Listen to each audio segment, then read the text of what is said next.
તો સ્વાગત છે તમારા બધાનું. હરે કૃષ્ણ. આજે આપણે 4 PM batch Bhagavad Gita 1859th batch માં તમારું ખૂબ ખૂબ સ્વાગત છે. Okay, so let me share the screen also. તો જેનો વિડીયો ઓન છે તો ખરેખર એપ્રિસિએબલ છે. મનીષા માતાજી, ગીતા માતાજી, 1 2 3 4 રીનેમ કરજો માતાજી એટલે ખબર પડે. ઓકે, પછી પલ્લવી માતાજી, કોમલાંગી પદ્મા દેવી દાસી માતાજી, પ્રિન્સી ધોળકિયા માતાજી, હરાપ્રિયા માતાજી, હેતલ માતાજી, બીજલ જેઠવા માતાજી. So thank you so much. બધાના વિડીયો ઓન રહેશે તો આપણે સારું લાગે, અને કોઈ પણ કશે પણ ડાઉટ હોય તો તમે ઇન્ટરેક્ટિવ આપણે રહીશું. સો ઇમિડિયેટલી આપણો ડાઉટ પણ ક્લિયર થઈ જાય. ઓકે, સો આપણે એવું નથી કે લાસ્ટમાં તો છે જ ડાઉટ હોય તો, બટ ઇન બિટવીન હોય તો you can raise the hand, એટલે આપણે કોહોસ્ટ કે આપણે તરત ચાન્સ આપીશું અને વિલ ટ્રાય ટુ. ઓકે, તો let me share the screen now.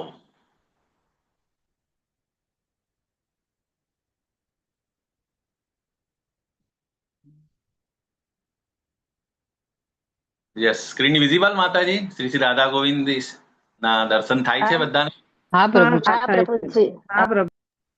Okay, સો આજે આપણે એમના બ્લેસિંગ સૌથી પહેલા લઈશું, અને પછી આપણી જે ગુરુ પરંપરા સ્ટાર્ટિંગ ફ્રોમ કૃષ્ણથી લઈને આપણે હિઝ ગ્રેસ નામા નિષ્ઠાદાસ અને આપણા Gujarati team leader his grace Dharmeshwar Prabhu, એમના બધાના ગાઈડન્સ હેઠળથી જે પરંપરા સિસ્ટમથી જે આપણે ભગવદ ગીતા 18 નો જે યજ્ઞ ચાલી રહ્યો છે છેલ્લા 6 વર્ષ એપ્રોક્સિમેટલી આપણે કહી શકીએ તો 6 વર્ષથી સતત દર મહિને નવો બેચ ચલાવે છે નામાનિષ્ઠદાસ પ્રભુ.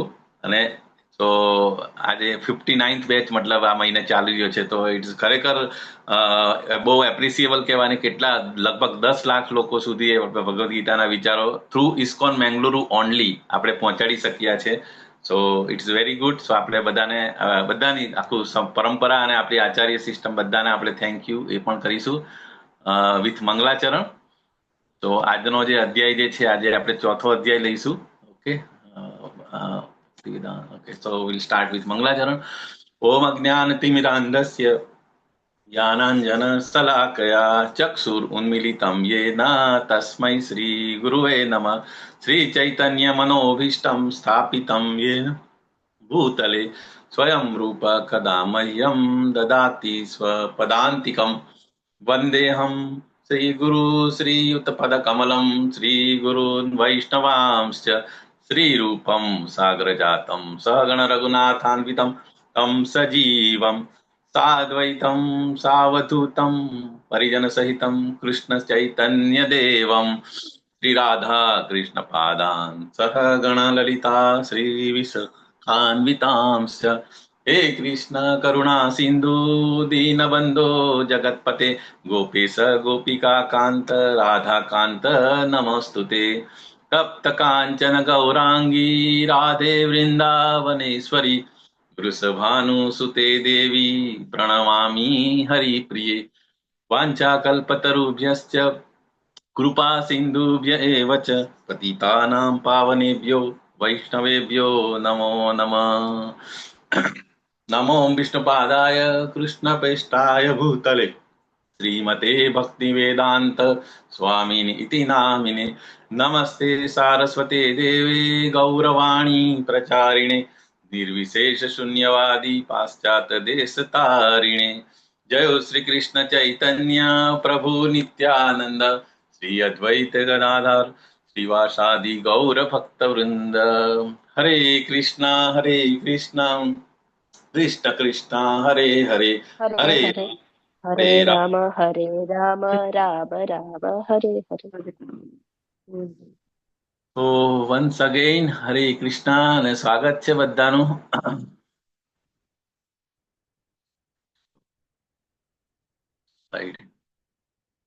ઓકે, સો આજના ચેપ્ટરનું નામ છે દિવ્ય જ્ઞાન. દિવ્ય જ્ઞાનનું બીજું પણ નામ છે.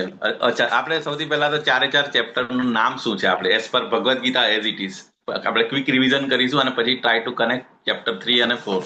ઓકે, સો ચલો બોલો, હેન્ડ રેસ કરો, અથવા તો નવા જે ડીઓટી હોય એ હેન્ડ રેસ કરો, અને એટલીસ્ટ આપણે બધા 18 અધ્યાય પતે ત્યાં સુધી બધા 18 અધ્યાયના નામ એટલીસ્ટ આપણને યાદ હોવા જોઈએ. Okay, So please raise the hand. At least new DOT. I want. Vivo 232. હા V23 અર્જુન વિચાર. રીનેમ કરજો માતાજી. તમે નામ લઈને આપણે વાત કરીએ, આપણે ઓળખી શકીએ ને. એટલે કે હા, યસ માતાજી બોલો. બીજલ જેઠવા અર્જુનનો વિષાદ, પહેલો અધ્યાય. ઓકે, આપણે Bhagavad Gita as it is, Arjun Vishad Yog પણ છે, બરાબર છે, ઇટ ઇઝ ઓકે. પણ આપણે Bhagavad Gita as it is માં એનું શું નામ હતું, આપણે જે સ્ટડી કરીએ એમાં? એમાં નામ નથી ખબર. કશો વાંધો નહીં. કુરુક્ષેત્રની યુદ્ધ ભૂમિ પર સૈન્ય નિરીક્ષણ. ઓકે, પછી સેકન્ડ અધ્યાય. ગીતા બોધ. હા, શ્રી કૃષ્ણ પ્રભુજી. Yes, Aditya ma'am. માતાજી હેન્ડ રાઇઝ કર્યો છે. આદિત્ય માતાજી હેન્ડ રાઇઝ કર્યો છે. હા, જસ્ટ જેણે હેન્ડ રેસ કર્યો, અથવા બીજા પણ બોલી શકે, એવું નથી એક જ. યસ માતાજી. આદિત્ય માતાજી ગીતાનો સાર. Okay, very nice. એનું બીજું નામ શું છે? જેવી રીતે માતાજી પહેલા અધ્યાયનું કીધું બે નામ, અર્જુન વિષાદ યોગ, એનું બીજું નામ પણ છે સાંખ્ય યોગ. સાંખ્ય યોગ. Very nice. હજી વિવેક મેશ્વાણિયા પ્રભુ. યસ પ્રભુ, થર્ડ અધ્યાય. કર્મયોગ.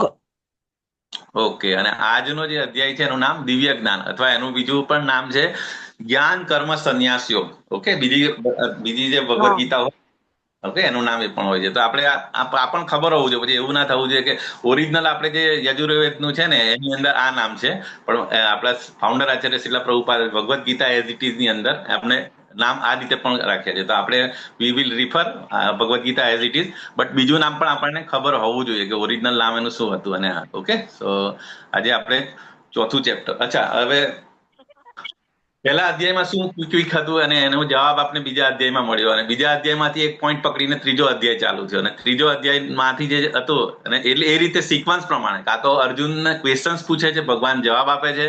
ઓકે, એટલે આ રીતે ઇટ્સ નોટ ધ મોનોટોનસ. બરાબર, ભગવદ ગીતાએ કેવું જે પણ ક્વેશ્ચન્સ અર્જુનને જે ડાઉટ હતા, એમ સમજો કે અર્જુન આપણા બધાનો રિપ્રેઝેન્ટેટિવ હતો. આપણી લાઈફની અંદર જે પણ ક્વેશ્ચન્સ છે એ અર્જુન દ્વારા ભગવાનને પૂછવામાં આવ્યા છે, અને ભગવાને એનો સચોટ જવાબ આપેલો છે. અને એ જ જવાબ, મતલબ એ આપણે આટલા 5000 વર્ષ આપણે કુરુક્ષેત્રની અંદર જે આ ઇન્ટરેક્શન થયું હતું એ. ઓકે, સો એ રીતે આપણે આ ડિસ્કશન આપણે સ્ટડી કરવાનું હોય છે. અને ઓરિજિનલ 5000 વર્ષની ભગવાન જે ભગવદ ગીતા પહેલાથી પણ આવેલી છે. એટલે આ ટ્રાન્સિડેન્ટલ નોલેજ, બેઝિકલી આ દિવ્ય જ્ઞાન છે. દિવ્ય જ્ઞાન એના રિલેટેડ જ છે કે એ ખરેખર શું છે, ભગવદ ગીતા ક્યાંથી, કેટલા વર્ષોથી આવી, પૃથ્વી ઉપર ક્યારે આવી, એ પહેલા ભગવાને ક્યારે કોને કીધું, એ બધું નોલેજ આ ચેપ્ટરની અંદર. પછી પરંપરા વિશેનું નોલેજ છે. તો આ દિવ્ય જ્ઞાન આજનું જે ચેપ્ટર જે છે એ છે, બરાબર. પણ એના પહેલા જે આપણે જે ફર્સ્ટ અધ્યાયમાં જે અર્જુનના જે ડાઉટ્સ હતા યુદ્ધ ન કરવાના કારણો, એનો જવાબ આપણને સેકન્ડ અધ્યાયની અંદર મળેલો. જે રીતે કાલે માતાજીએ પણ કીધું હતું, સેકન્ડ અધ્યાય બેઝિકલી ઇટ્સ ગીતાનો સાર છે. એની અંદર બધી જ વસ્તુઓ આવી જાય છે કે આખા 18 અધ્યાયમાં શું શું આવવાનું છે. અને એ જે યુદ્ધ ન લડવાના જે 5 કારણો હતા એના જવાબ ભગવાને સેકન્ડ અધ્યાયની અંદર આપ્યા હતા. અને પછી થર્ડ અધ્યાયની અંદર જે હતું, જે પેલું કર્મણીયવાદી કારસ્તે, એના કનેક્ટિંગ જવાબમાં થર્ડ અધ્યાય કાલે આપણે જોયો હતો. એની અંદર આપણે શું જોયું હતું? ચાલો હવે તમે હેન્ડ રેસ કરો. ગઈકાલે આપણે શું સાંભળ્યું હતું, શું શીખ્યા હતા? મેઇન ટોપિક કે શેના વિશે આપણે ડિસ્કસ કર્યું હતું? હરે કૃષ્ણ. યસ, અદિતિ માતાજી. હરે કૃષ્ણ પ્રભુજી. વિકર્મ, કર્મ, અકર્મ અને નિષ્કામ કર્મ, એના વિશે આપણે શીખાતા. વેરી નાઇસ માતાજી. બીજું કઈ કોઈને એડ કરવું છે આમાં? કર્મોના પ્રકાર અને આપણે શું કઈ રીતે કર્મ, એની ઇફેક્ટ શું? યસ, અશ્વિન ગોહિલ પ્રભુજી. યસ, કર્મ માટે ફળની આશા વગર કર્મ કરવાનું અને નિષ્કામ કર્મ કરવાનું, કોઈ અપેક્ષા વગર કર્મ કરવાનું, એને સેવા કહીએ અથવા સેવા કર્મ કરવાનું, અને એની માટે કોઈ અપેક્ષા નહીં રાખવાની કોઈની પાસે. હરી બોલ, સરસ, વેરી નાઇસ. યસ, બીજું કોઈને કઈ ઈચ્છા છે એડ કરવાની આમાં? અંત સમયે ભગવાનને યાદ કરવા. યસ, અંત સમયે એટલે આપણે જે વસ્તુને સતત આપણે આખા એક ચિંતન અને જેના પર પ્રાયોરિટી આપીએ છે એ જ વસ્તુ આપણને અંત સમયે પણ આવશે, બરાબર છે. તો તો કોઈ પણ કર્મ કરો તો પ્રભુ સમર્પણ કરીને પછી કર્મ કરવું. યસ, સેન્ટરની અંદર ભગવાનને કેવી રીતે રાખવાનું એ ઇમ્પોર્ટન્ટ છે, બરાબર. એટલે કે આપણું જે પણ કર્મ જે છે એ આપણને બાંધશે નહીં અને એ પ્યોરિફાઈ થઈ જશે આપણી ઇન્દ્રિયો, જેના વડે આપણે કરીશું એ પણ. So it's very good. Thank you માતાજી. સો વિલ ગો ટુ ફળ ક્યારેક ને ક્યારેક મળતું રહેશે આપણને. યસ, સારું સારું હોય છે. ખરાબ કર્મનું ફળ ખરાબ, એ રીતે. અને અકર્મ વિકર્મ અને લાસ્ટમાં અકર્મ વિશે વધારે પ્રાયોરિટી આપણે આપી હતી. ઓકે, તો આજનો જે અધ્યાય જે છે, બેઝિકલી આજનો અધ્યાય પણ થોડો લાંબો છે, 42 શ્લોક છે ટોટલ. ઓકે, સો એ કેવી રીતે એને સ્પ્લિટ કર્યું છે આખા ચેપ્ટરને, મોટા મોટા ટોપિક્સ, તે આપણે જોઈશું. તો પહેલી વસ્તુ 1 થી 4 શ્લોકની અંદર છે બેઝિકલી એ the lineage of the transcendental knowledge. એટલે એ જે આ ટ્રાન્સિડેન્ટલ નોલેજ જે આવ્યું છે એ કઈ રીતે આવ્યું છે પરંપરામાં. તો એ ગુણાતીત જ્ઞાનનો વંશ આખો જે એ પરંપરા વિશે ભગવાને. અને બીજું ઇમ્પોર્ટન્ટ વસ્તુ એ છે કે આ ચેપ્ટરની શરૂઆત ભગવાને પોતે સ્ટાર્ટ કર્યું છે. અર્જુને કોઈ સવાલ પૂછ્યો નથી. ત્રીજા અધ્યાયની કન્ટિન્યુએશનની અંદર જ આ ભગવાન એનાથી સામેથી જ કહે છે. ઓકે, સો પરંપરા વિશેનું જ્ઞાન આપે છે 1 થી 4 શ્લોકની અંદર. પછી ભગવાનના દેખાવનો દૈવી સ્વભાવ, the divine nature of Lord Krishna's appearance, કે ભગવાન કેવા હોય છે, જ્યારે એમનો જન્મ થયેલો, થતા પહેલા કઈ રીતે એ આવ્યા હતા, બરાબર. એ અને એનું નેચર શું છે એ જે છે 5 થી લઈને 10 સુધી. અને 11 થી 15 જે છે એ કૃષ્ણ જે ટોપમોસ્ટ છે, બરાબર, બધા માર્ગોના સર્જક અને પરાકાષ્ઠા. ઓકે, ક્રિએટર અને કલ્મિનેશન ઓફ ઓલ ધ પાથ્સ, એટલે જે મેઇન સોર્સ છે ને બધાનું, એ ભગવાન કૃષ્ણ છે, એ સમજાવ્યું છે. અને 16 થી 24 જે છે, 16 થી 24 જે છે એ અન્ડરસ્ટેન્ડિંગ કર્મ ઓન પ્લેટફોર્મ ઓફ જ્ઞાન, એટલે કે જ્ઞાનના મંચ ઉપર કર્મને સમજવું. ઓકે, સો જ્ઞાન, આપણે કર્મને, આપણે ત્રીજું ચેપ્ટર જોયું કર્મ, પરંતુ એને જ્ઞાનના મંચ ઉપર કેવી રીતે એક્સપ્લેન કર્યું છે એ 16 થી લઈને 24 સુધી છે. અને પછી 25 થી લઈને 42 સુધી છે એ યજ્ઞ દ્વારા જ્ઞાન પ્રાપ્ત કરવું, બરાબર. તો અલ્ટિમેટલી એટલે યજ્ઞ, જ્ઞાન અને કર્મ એટલે બધા કોરિલેટેડ છે. સો યજ્ઞ દ્વારા જ્ઞાન પ્રાપ્ત કરવું એ 25 થી લઈને 42 સુધી શ્લોકમાં કવર થયું છે. અને લાસ્ટ જે છે 34 થી લઈને 42 સુધી જે છે એ યજ્ઞ પ્રાપ્ત કરવાની પદ્ધતિ. ઓકે, એની શું સિસ્ટમ છે, કેવી રીતે આપણે મતલબ નોલેજ લેવું હોય તો આપણે કઈ રીતે કરવું એ, બરાબર. એનો મહિમા. તો આ રીતે 42 શ્લોકા કે આ રીતે આપણે આગળ પ્રોસેસ કરીશું. તો Bhagavad Gita as it is, okay, જે શિલા પ્રભુપાદે આપણને આપી છે. અને સો ચલો, આમાં બજારની અંદર ઉપલબ્ધ ગીતાના સેંકડો સંસ્કરણોમાંથી તમારા મતે ગીતા કઈ યોગ્ય છે? હરે કૃષ્ણ. જવાબ આપવાનો અથવા ઝૂમમાં પણ, એમાં બી તમે લખી શકો. ઓકે, હેન્ડ રેઝ કરી શકો અથવા ચેટમાં પણ લખી શકો. કે આપણને ખબર છે કે માર્કેટમાં આટલી બધી ભગવદ્ ગીતાઓ હતી, તો પછી કઈ બહુ બધી ભગવદ્ ગીતાઓ છે, તો એની અંદર કઈ યોગ્ય છે અને કેમ યોગ્ય છે બેઝિકલી? યસ, હેન્ડ રેઝ કરો અથવા તો જવાબ આપો ચેટ બોક્સમાં. યસ, હરા પ્રિયા. પ્રેસ રોડ એક ભગવદ ગીતા સારી છે ને? હરે કૃષ્ણ. જસ માતા, તમારો. હા, બોલો. ગીતા પ્રેસ ની જે ભગવદ ગીતા છે, અને મને તો પેલા ઇસ્કોન મંદિરમાં જે મહાપ્રભુજીની જે ગીતા છે ને એ.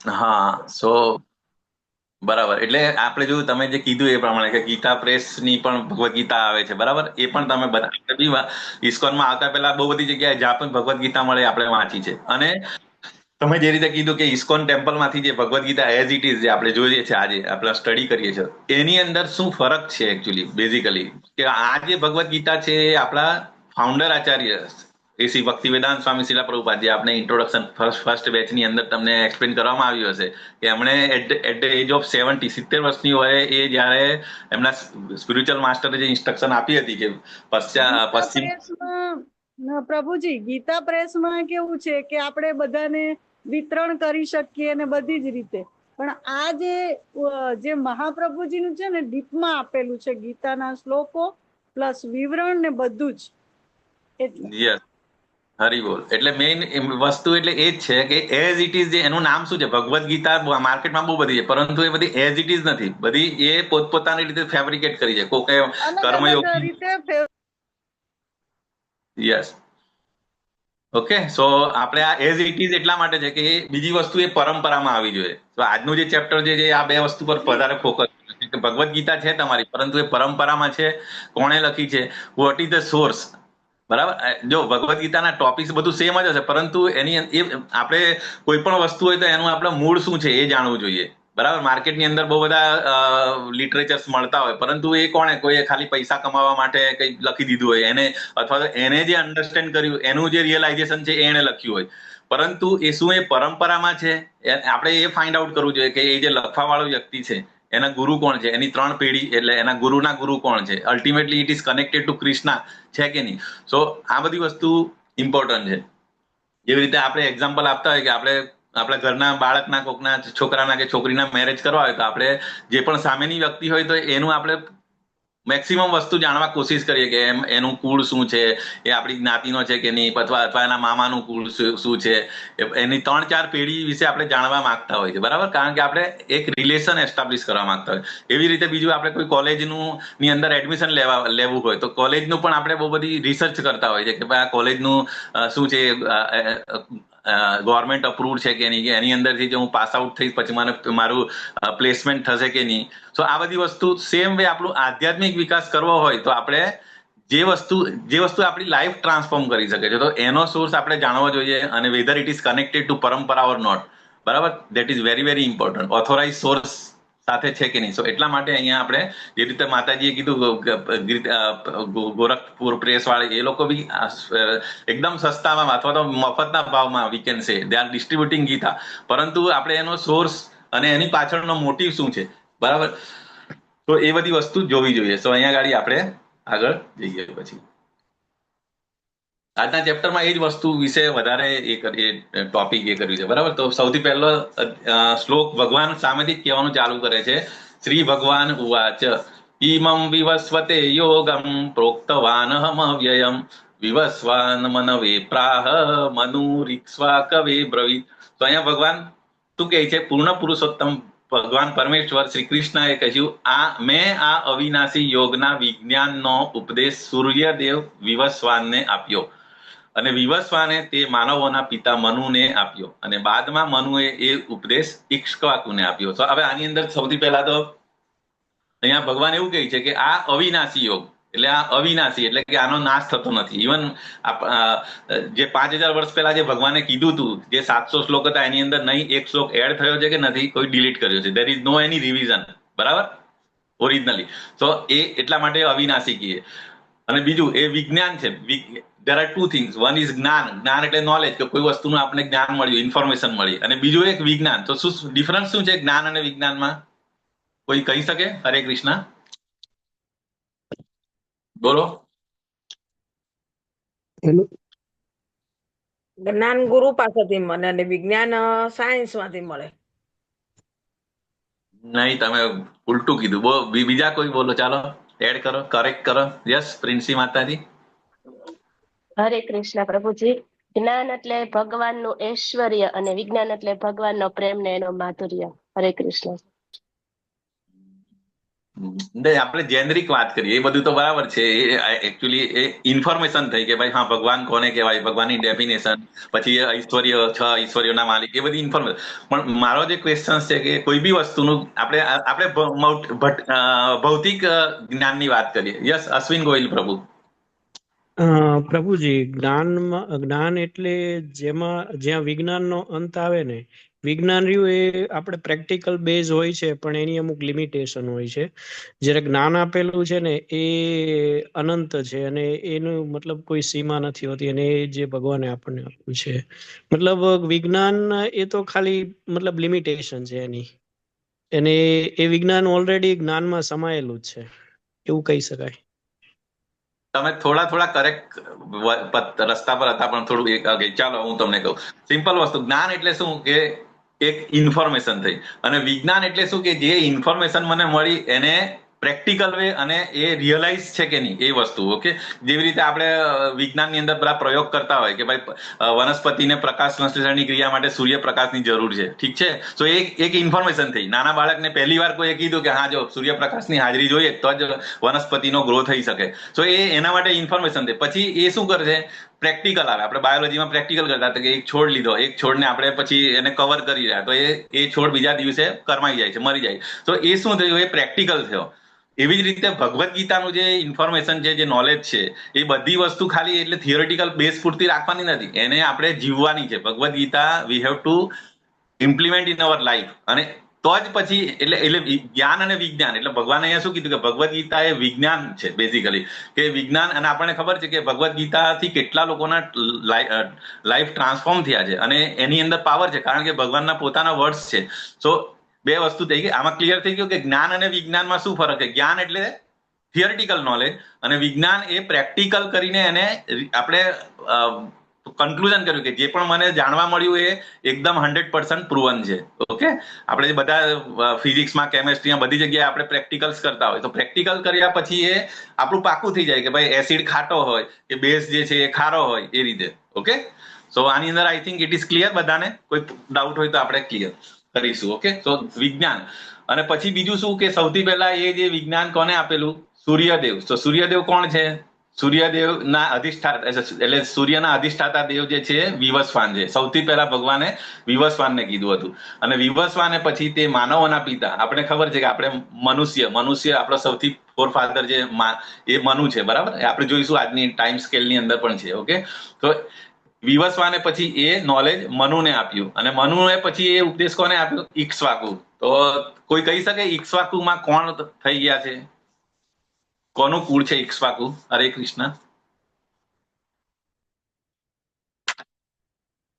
યસ, નવા કોઈ ડીઓટી ટ્રાય કરો માતાજી તો. Okay, yes.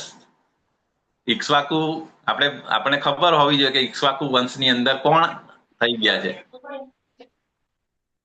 અરે યસ, કોમલ માતાજી. માતાજી, યસ. હરે કૃષ્ણ પ્રભુજી. ભગવાન રામના છે.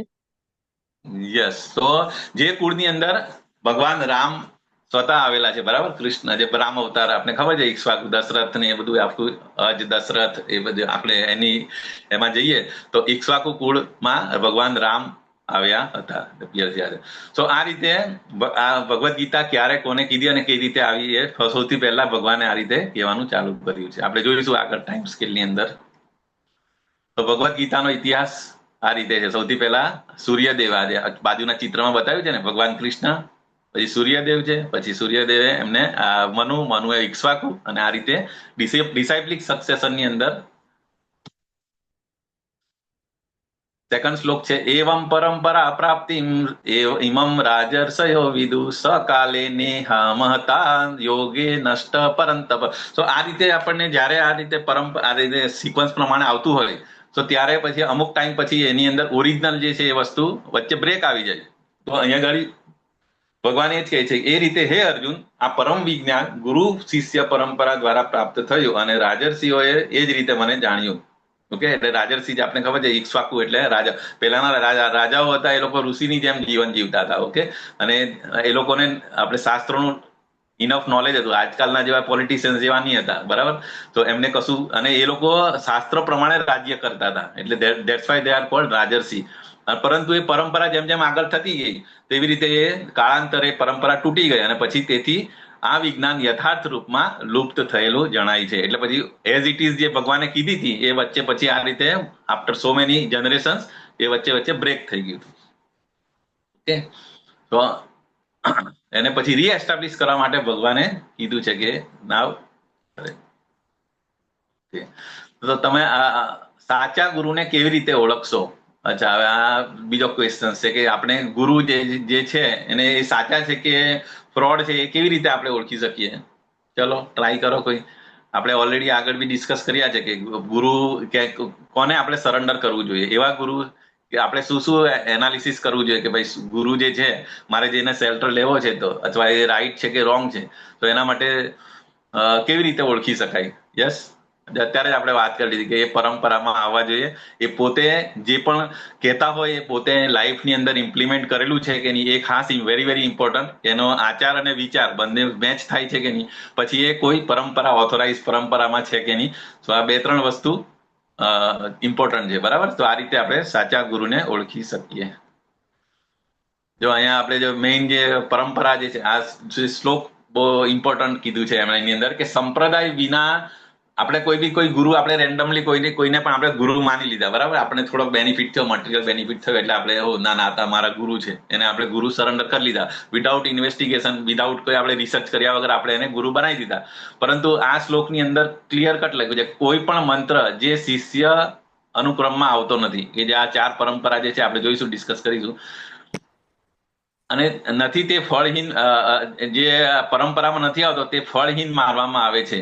બરાબર. તેથી 4 દૈવી વ્યક્તિઓ કલીના યુગમાં શિષ્યની શાળાઓમાં દેખાતા. આ 4 વૈષ્ણવ સંપ્રદાય બેઝિકલી જે ભગવાન કૃષ્ણ સાથે જે કનેક્ટેડ છે. અહીંયા આપણે જોઈએ બાજુના ચિત્રમાં કે લોર્ડ કૃષ્ણ એની ડાઉનની નીચેની અંદર ઓર્ગેનોગ્રામ આપણે જોઈએ તો સૌથી આ જે 4 ઓથોરાઇઝ વૈષ્ણવ પરંપરા જે છે, એક સૌથી પહેલા જે છે લોર્ડ બ્રહ્મા, પછી શ્રી લક્ષ્મી, શ્રી સંપ્રદાય. લોર્ડ બ્રહ્માનો જે સંપ્રદાય છે, જે આપણે માધવાચાર્ય, જે આપણે ઇસ્કોન જે આવે છે, ઇસ્કોન ઇઝ ફોલોવિંગ બ્રહ્મ, અને એમના જે સ્પિરિચ્યુઅલ માસ્ટર જે હતા એ મધ્વાચાર્ય હતા. બરાબર. અને શ્રી સંપ્રદાય, સેકન્ડ જે સંપ્રદાય છે શ્રી સંપ્રદાય છે, એના જે આચાર્ય હતા એ રામાનુજાચાર્ય, જે સાઉથમાં મોસ્ટલી વધારે હોય છે. અને ત્રીજી જે પરંપરા જે છે રુદ્ર સંપ્રદાય પણ કહી શકાય એને, અથવા તો શિવ, અને એમના જે આચાર્ય છે વિષ્ણુ સ્વામી. અને ચોથી જે છે 4 કુમાર, સનાતન, એ જે 4 કુમાર જે છે બ્રહ્માના પુત્રો સૌથી પહેલા આવેલા છે. તો એ 4 કુમાર જે છે એ નિંબાર્કર આચાર્ય. તો આ રીતે 4 ઓથોરાઇઝ આપણી યુનિવર્સિટી કહી શકાય. ઓકે. કે જે અલ્ટિમેટલી કનેક્ટેડ ટુ કૃષ્ણ. સો આની અંદર, આની લિનિયેજની અંદર જે પણ આચાર્ય હોય, જે પણ ગુરુ આવતા હોય, એનો આપણે આશ્રય લેવો જોઈએ. તો આગળનો જે ક્વેશ્ચન હતો તે આપણે કે ભાઈ કેવા ગુરુને આપણે શેલ્ટર લેવું જોઈએ. તો આપણે સૌથી પહેલા તપાસ કરવી જોઈએ કે એ ગુરુ છે, એ ગુરુના ગુરુ કોણ છે, એ ગુરુના આગળની એ છે, એ આ 4 માંથી કોઈ એક જગ્યાએ કનેક્ટેડ છે કે નહીં. ઓકે. સો આ 4 માંથી જો ના હોય તો એ ઓથોરાઇઝ વૈષ્ણવ આપણને ભગવાન સુધી લઈ નહીં જઈ શકે. બરાબર. તો ગુરુનું કામ શું છે કે આપણને બેક ટુ ગોડ હેડ, ભગવાનના ધામ સુધી, જે મટીરિયલ જગત જે છે 84 લાખ યોનિની અંદર આપણે ભટકી રહ્યા છે, એની અંદરથી આપણને તારીને આપણને ભગવાન જોડે કનેક્ટ કરીને ભગવાનના ધામ સુધી લઈ જવાની જવાબદારી લેતા હોય તો એ એવા ગુરુનું આપણે એક શેલ્ટર લેવું જોઈએ. ઓકે. સો આની અંદર આપણે જે આપણે જે ઇસ્કોન આવે છે, મેં જે કીધું એ પ્રમાણે આપણે લોર્ડ બ્રહ્મા આપણા જે હોય છે. અને બીજું આપણે ગુજરાતની અંદર વધારે જે ચાલે છે એ રુદ્ર સંપ્રદાય ને, આઈ થિંક જે એને શું કહેવાય, પુષ્ટિ માર્ગી. યસ. સો બટ એટલે એ જે બધા ઓથોરાઇઝ સંપ્રદાય છે. બાકી બીજા જે આપણે માર્કેટમાં બહુ બધા ગુરુ દેખાય છે આપણને, એ બધા ઓથોરાઇઝ નથી. So we have to be very careful. અને જો આપણે આ જે બ્રહ્મ મધ્વ ગૌડીય સંપ્રદાયનું આખી એ કીધું છે, આ જે કઈ રીતે એ ટોટલ જે ભગવાન કૃષ્ણ ભગવાન થી લઈને શ્રીલા પ્રભુપાદ સુધી આખી પરંપરામાં કોણ કોણ આચાર્ય થઈ ગયા છે, બધા અહીંયા લખ્યું છે. કે સૌથી પહેલા કૃષ્ણએ જ્ઞાન આપ્યું, આપણને ખબર છે કોને આપ્યું? બ્રહ્માજીને. સૌથી પહેલું જે આપણા પરમ પિતા જે કહે ને, બધા એના જેટલા પણ આ ભૌતિક જગતમાં જે જીવ છે બધાનો સોર્સ કોણ? બ્રહ્માજી. બરાબર. બ્રહ્માજીએ સેકન્ડરી ક્રિએશન કરીને બધાને એ કર્યા હતા. તો એમને જે નોલેજ મળેલું એ પછી એમને નારદ મુનિ, એમના જે પુત્ર હતા માનસ પુત્ર, એ નારદ મુનિને આપેલું. અને નારદ મુનિએ પછી વ્યાસજીને આપેલું. અને પછી વ્યાસદેવે આપણને ખબર છે 1 વેદમાંથી 4 વેદ, અને પછી પુરાણ, ઉપનિષદ, સો મેની થિંગ્સ, એ આપણે ભગવાનનું અવતાર પણ કહીએ છીએ. બરાબર. સો સત્યાવેશ અવતાર હતો, ભગવાનનો અવતાર હતો. તો એ એમણે બહુ બધા શાસ્ત્રો, પુરાણ બધું એમણે, મહાભારત બધું એમણે એ કીધું. અને પછી એ સંપ્રદાયની આગળ પછી માધવાચાર્ય, અને આગળ જે અહીંયા ઈશ્વરપુરી, જે અને પછી લોર્ડ ચૈતન્ય. મેઇન ઇમ્પોર્ટન્ટ શું છે કે ચૈતન્ય મહાપ્રભુ, કે જે એમણે આપણે જે સંકીર્તન મુવમેન્ટ અને જે આપણે એ કરી છે, એ ચૈતન્ય મહાપ્રભુ પણ 22nd આચાર્ય છે. બરાબર. આજ આપણા આ પરંપરાની અંદર. અને એ આગળ જતા પછી આ આપણા 6 ગોસ્વામીઓ, અને એ પણ, અને પછી શ્રીલા પ્રભુપાદ જે 32. સો કોઈ આપણે પૂછે કે ભાઈ તમે પરંપરામાં છે તો તમને એટલીસ્ટ મોટું મોટું ખબર હોવું જોઈએ કે હા is why we are following ISKCON. અને ઇસ્કોન કારણ કે ઓથોરાઇઝ સંપ્રદાય જોડે કનેક્ટેડ છે, બ્રહ્માજી સાથે કનેક્ટેડ છે, અને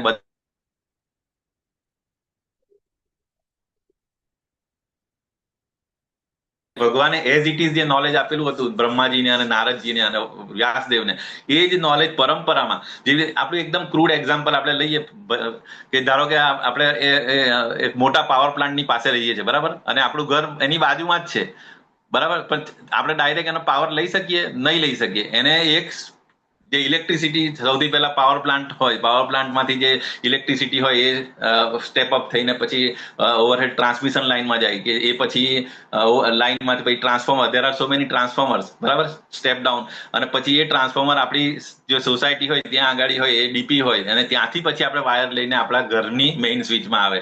તો જેવી રીતે એક ઇલેક્ટ્રિસિટી ફ્લો થાય છે પાવર પ્લાન્ટમાંથી આપણા ઘર સુધી, અને આપણે સ્વિચ ઓન કરીને લાઇટ કે પંખો ઓન થાય છે, એવી જ રીતે આ નોલેજ માટે પણ આપણે આ પરંપરા સિસ્ટમ આપણે સમજી શકીએ, બરાબર. તો પરંપરા ઇઝ લાઈક તો અલ્ટિમેટલી કશે પણ બ્રેક ના થવું જોઈએ, અને તો જ આપણને એઝ ઇટ ઇઝ નોલેજ મળે. સો આ પરંપરા વિશે ભગવાને જે કીધું એ આપણે, તો આપણી પરંપરામાં જે 6 ગોસ્વામીઓ છે, બરાબર, ચૈતન્ય મહાપ્રભુએ 6 ગોસ્વામીઓને એમ્પાવર કરેલા હતા, અને પછી શ્રીલા પ્રભુપાદે પછી આપણને ફાઉન્ડર આચાર્ય ઇસ્કોનની સ્થાપના શ્રીલા પ્રભુપાદે કરી હતી. અને જે નોલેજ એમને જે મળ્યું હતું એમના ગુરુ મહારાજ ભક્તિ સિદ્ધાંત સરસ્વતી ઠાકુર શ્રીલા પ્રભુપાદ પાસેથી, અને ઇન્સ્ટ્રક્શન એમને ઇન્સ્ટ્રક્શનને ફોલો કરીને એઝ ઇટ ઇઝ ભગવદ્ ગીતાને આખા વર્લ્ડની અંદર એમણે એ કરી હતી, બરાબર.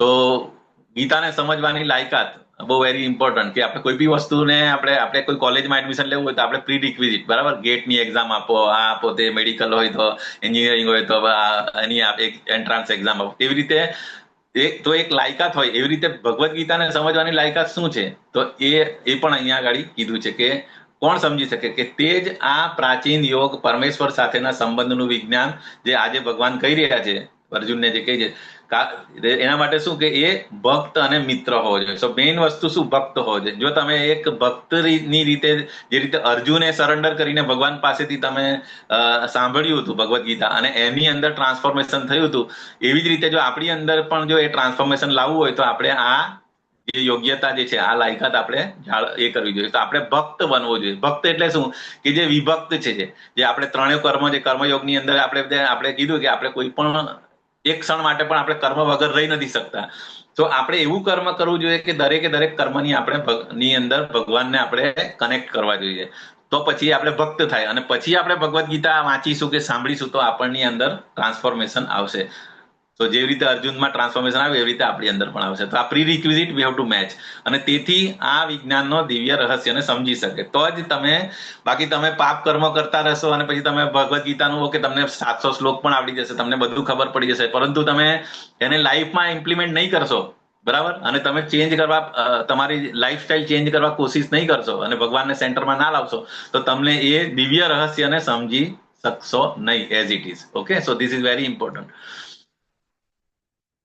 પછી આગળ હવે અર્જુન પૂછે છે, બરાબર. તો અર્જુનને હવે તરત ડાઉટ થાય, ભગવાને તો કહી દીધું કે મેં આ વિવસ્વાનને કીધું, વિવસ્વાને આ રીતે કીધું. તો અર્જુન કહે કે અરે, અર્જુને કીધું સૂર્યદેવ વિવસ્વાન મારા જન્મથી જ્યેષ્ઠ છે, તો તમે તો મારા સમકાલીન છે, આપણે બંનેની ઉંમર લગભગ સરખી છે, પણ તમે આ રીતે હું કેવી રીતે સમજી શકું કે શરૂઆતમાં તમે આ વિજ્ઞાનની સૂચના આપી હતી?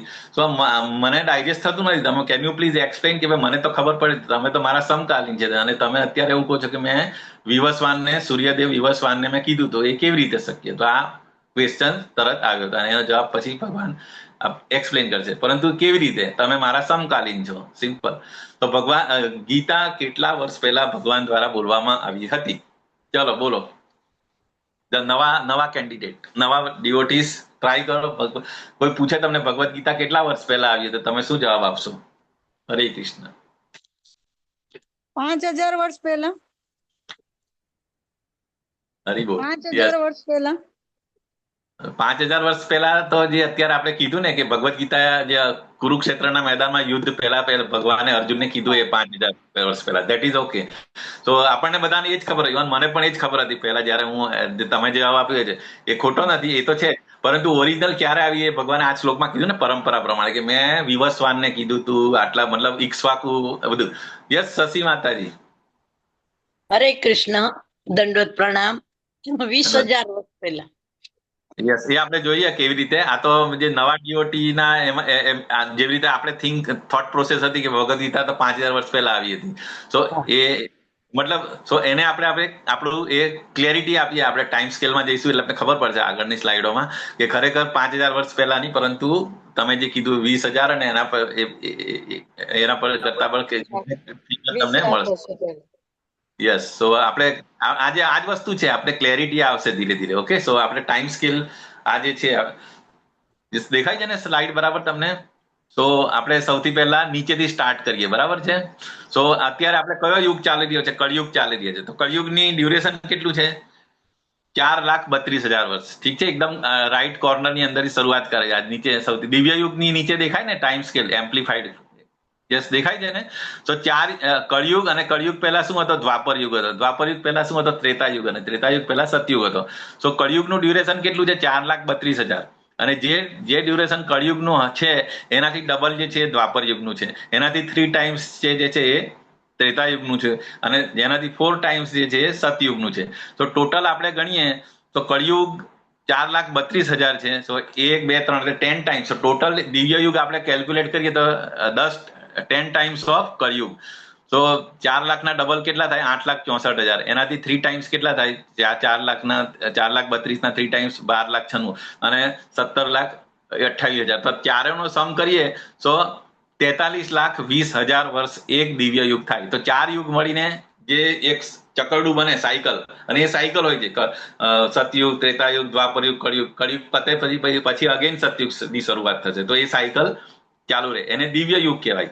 ઓકે, સો અને એનું ડ્યુરેશન જે અહીંયા દેખાય છે 4,32 મિલિયન યર્સ પણ કહી શકાય. સો એ દિવ્ય યુગ. એવા કેટલા દિવ્ય યુગ થાય? 71. તો 71 ગુણ્યા 43,32,000 અથવા તો 4.32 મિલિયન, એનો આપણે મલ્ટીપ્લાય કરીએ તો કેટલા થાય? 306.72 મિલિયન યર્સ એ એક મન્વંતર થાય. એટલે એનાથી થોડો ઉપરનો સ્કેલ, મોટો સ્કેલ, બરાબર? તો એક મન્વંતરનું ડ્યુરેશન કેટલું? 306.72 મિલિયન વર્ષ. પછી દરેક મન્વંતર પછી એક સંધ્યા આવે. સંધ્યા એટલે એક મન્વંતર, પછી બીજો મન્વંતર, એવી રીતે 14 મન્વંતર બ્રહ્માજીના દિવસની અંદર આવે. સો આપણે એ કેલ્ક્યુલેટ કરીએ તો બ્રહ્માજીનો એક દિવસ કેટલો થાય? તો 14 મન્વંતર એટલે 14 ગુણ્યા 306.72 પ્લસ 15 સંધ્યા. દરેક મન્વંતર પછી સંધ્યા, એટલે કે જે રીતે દિવસ પછી રાત, તો સંધ્યા આવે ને duration, change over from day to night. એવી રીતે મન્વંતર પણ એક મન્વંતરમાંથી બીજા મન્વંતરમાં જતા પહેલા એક સંધ્યા આવે, મતલબ ટ્રાન્ઝિશન ટાઈમ. સો 15 સંધ્યા. સો એ બધુંનું કેલ્ક્યુલેશન કરે તો એ 4.32 બિલિયન યર્સ થાય. બ્રહ્માજીનો એક દિવસ, એને કલ્પ પણ કહેવાય. તો એ 4.32 બિલિયન યર્સ કહેવાય. ઓકે, અને પછી આવે બ્રહ્માજીના દરેક દિવસ પછી જેવી રીતે સૂર્યાસ્ત થાય, એવી રીતે બ્રહ્માજીના દિવસ પછી એક મિની પ્રલય, આંશિક પ્રલય થાય, અને પછી જયારે સવાર થાય એટલે પાછું આંશિક સર્જન થાય. તો આ બધી વસ્તુ તમે જેમ જેમ આગળ સ્ટડી કરશો એમ વધારે ક્લેરિટી આવશે કે કેવી રીતે આ બધું થાય. પણ આ તો મોટું તમને ખબર પડે કે ભાઈ આપણે જે જીવી રહ્યા છે ભૌતિક જગતની અંદર, અને આપણી લાઈફ 100 વર્ષની છે કળિયુગની અંદર અત્યારે. તો આપણી લાઈફ અને બ્રહ્માજીની લાઈફ આપણે કમ્પેરિઝન કરીએ તો કેટલી મોટી છે. મતલબ we can say like infinity આપણી કમ્પેરિઝનમાં, બરાબર? એટલે આપણે કહેતા ને કે દેવતાઓ અને બ્રહ્મા તો અમર છે. અમર એટલે આપણી કમ્પેરિઝનમાં એમની લાઈફ સ્પાન છે એટલે એ અમર છે. પરંતુ બ્રહ્માજીને પણ લાઈફ હોય છે, એના પણ 100 વર્ષ હોય છે, પરંતુ એ 100 વર્ષની કેલ્ક્યુલેશન આ રીતે હોય છે. તો આખું બ્રહ્માજીનું જીવન જે છે કેલ્ક્યુલેશન કરીએ આપણે માંડીએ તો 311.04 ટ્રિલિયન યર્સ. તો અને આ એક આટલી આજે છે એ બ્રહ્માજીનો એક દિવસ અને એટલી જ રાત, એટલે ટોટલ બ્રહ્માજીનું જીવન આટલું છે 311 ટ્રિલિયન. અને પછી શું થાય? એમની જયારે જેવું મતલબ જેવી રીતે આપણું મૃત્યુ થાય એવી રીતે બ્રહ્માજી પણ અલ્ટિમેટલી મહાપ્રલય થાય. એટલે બ્રહ્માજીની લાઈફ પછી જે પ્રલય થાય મહાપ્રલય. અને મહાપ્રલયમાં શું થાય? બધા જે પણ યુનિવર્સ હોય એ બધા મહાવિષ્ણુના શરીરમાં જતા રહે. એ તમને વધારે ગોલોકા ચાર્ટમાં જયારે સ્ટડી કરશે ત્યારે વધારે ખબર પડશે, જે નવા ડીઓટીઝ હોય એમને. તો એ મહાપ્રલય છે. પછી કેટલા વર્ષ સુધી એ ભગવાન મહાવિષ્ણુના શરીરમાં રહે, પછી એ બહુ બધા ટાઈમ પછી અગેન જયારે મહાવિષ્ણુ બ્રીધ આઉટ કરે તો એ પાછું બધા યુનિવર્સ જનરેટ થાય અને પછી અગેન સર્જન એટલે પ્રાઇમરી ક્રિએશન, સેકન્ડરી, આ રીતે મતલબ સતત સૃષ્ટિનું સર્જન. અને જેવી રીતે આપણે શ્વાસ અને ઉચ્છ્વાસ લઈએ એવી રીતે ભગવાન પણ આ રીતે આપણે આ બ્રહ્માજીનું જીવન. ઓકે, તો આ બ્રહ્માજીનું જીવન થયું. હવે આપણે જે મેઇન વસ્તુ જે છે આ મોટા ફિગર, આ ટોટલ કેલ્ક્યુલેશન છે, તમે જયારે ફ્રી હોય તો તમે કેલ્ક્યુલેટ કરી શકો. આ સ્લાઇડ લઈને તમે કેલ્ક્યુલેટ કરજો તો તમને આખું ક્લેરિટી આવશે, નંબર બરાબર મેચ થશે. ઓકે, તો બ્રહ્માજીનું જીવન અત્યારે જે બ્રહ્માજી છે એના 50 વર્ષ થયા છે. જે એમની લાઈફ 100 વર્ષની છે ને, તો 100 વર્ષમાંથી 50 વર્ષ વીતી ગયા છે.